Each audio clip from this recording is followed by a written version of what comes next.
Assalamualaikum warahmatullahi wabarakatuh. Kami dari kelompok 2 akan mempresentasikan hasil kerja kami dengan judul Ethical Governance. Di sini saya Tri Utami Deningsih, NIM 171600150. Selanjutnya ada Rindika Valita Wardani dengan NIM 171600118. Dan selanjutnya ada Lestari dengan NIM 171600149.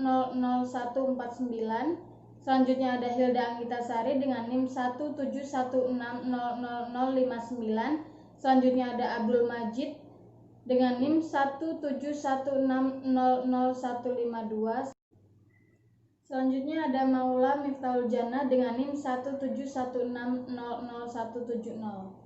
Pengertian ethical governance. Ethical atau etika biasa disebut dengan moral, adat istiadat, atau kebiasaan. Etika itu ada dua macam, yaitu etika praksis dan etika refleksi. Etika praksis adalah etika atau norma baik yang dipraktikkan atau tidak walaupun seharusnya dipraktikkan. Etika refleksi yaitu berupa pemikiran moral tentang sesuatu yang biasa dilakukan. Governance atau pemerintahan yaitu kekuasaan eksekutif lembaga yang menjalankan tugas pemerintahan dengan segala fungsi dan kewenangan. Adapun etika pemerintahan yaitu nilai moral dan ajaran mengenai berperilaku baik dan benar sesuai dengan nilai-nilai dan keutamaan yang berhubungan dengan hakikat manusia.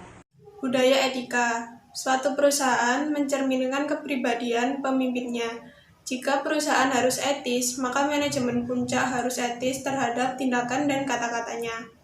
Tugas manajemen puncak yaitu memastikan konsep etika menyebar di organisasi melalui semua tingkatan dan menyentuh semua pegawai dengan metode menetapkan kredo perusahaan, menetapkan program etika, dan menetapkan kode etik perusahaan. 3 faktor perbedaan pengaruh budaya yang dominan terhadap perilaku. Pertama, keyakinan dan nilai-nilai bersama. Kedua, dimiliki bersama secara luas. Ketiga, dapat diketahui dengan jelas mempunyai pengaruh yang lebih kuat terhadap perilaku. Mengembangkan struktur etika korporasi. Struktur etika korporasi perusahaan disesuaikan dengan kepribadian perusahaan serta perlu pengembangan dan evaluasi secara rutin yang berfungsi dalam mencapai tujuan perusahaan yang lebih baik dan sesuai norma yang ada. Prinsip etika moral ditetapkan baik dalam entitas korporasi, penetapan sasaran bisnis, dan membangun jaringan dengan stakeholder yang nantinya diharapkan memperoleh kegiatan bisnis yang beretika, tidak mencari untung berkala, tapi tetap peduli pada lingkungan, masyarakat, dan stakeholder. Selanjutnya adalah Good Corporate Governance atau disebut GCG yang merupakan perangkat pendukung terbentuknya suatu organisasi yang memiliki tata kelola yang baik dan telah distimulasi oleh pemerintah melalui undang-undang, standar akuntansi, serta komite pemantau persaingan usaha yang nantinya akan membuat suatu aturan agar tujuan perusahaan dapat dicapai melalui suatu mekanisme tata kelola kerja secara baik oleh jajaran Dewan Komisaris, Dewan Direksi, dan tim manajemennya. Pembentukan beberapa perangkat struktural perusahaan seperti komisaris independen, komite audit, komite remunerasi, komite risiko, dan sekretaris perusahaan merupakan langkah yang tepat untuk meningkatkan efektivitas board governance.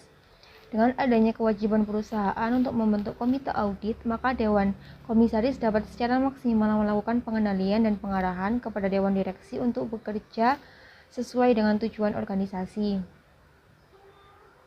Sedangkan untuk pengertian dari GCG sendiri, menurut Organization for Economic Cooperation and Development atau OECD mendefinisikan bahwa GCG merupakan suatu struktur yang terdiri atas para pemegang saham, direktur, manajer, seperangkat tujuan yang ingin dicapai perusahaan dan alat-alat yang akan digunakan dalam mencapai tujuan dan memantau kinerjanya. Untuk prinsip-prinsip dari GCG sendiri yaitu ada transparansi, di dalamnya nanti akan ada keterbukaan dalam melaksanakan proses pengambilan keputusan, serta keterbukaan dalam mengemukakan informasi, material, dan relevan mengenai perusahaan. Yang kedua, ada kemandirian, merupakan keadaan di mana perusahaan yang dikelola secara profesional tanpa benturan kepentingan dan pengaruh atau tekanan dari pihak luar yang tidak sesuai dengan peraturan perundang-undangan yang berlaku dan prinsip-prinsip korporasi yang sehat. Yang ketiga, ada akuntabilitas, merupakan kejelasan fungsi, pelaksanaan, dan pertanggungjawaban organisasi sehingga pengelolaan perusahaan terlaksana secara efektif. Dan yang kelima, ada pertanggungjawaban. Di dalamnya nanti akan ada pengelolaan perusahaan terhadap peraturan perundang-undangan yang berlaku dengan prinsip-prinsip korporasi yang sehat. Lalu yang terakhir ada kewajaran atau fairness, merupakan keadilan serta kesetaraan di dalam memenuhi hak-hak stakeholder atau pihak-pihak yang berkepentingan yang timbul berdasarkan perjanjian dan peraturan perundang-undangan yang berlaku. Kode perilaku korporasi. Pedoman pelaku bisnis dalam bersikap dan bertindak untuk berinteraksi dengan rekan kerja atau stakeholder. Pernyataan dan pengkomunikasian nilai-nilai etika perusahaan. Prinsip dasar yang harus dimiliki perusahaan yaitu 1. Memiliki corporate value. 2. Memiliki rumusan etika bisnis. 3. Penjabaran corporate value dan rumusan etika bisnis agar dapat dipahami dan diterapkan. Nilai etika perusahaan yaitu kejujuran, tanggung jawab, saling percaya diri, keterbukaan, dan kerjasama.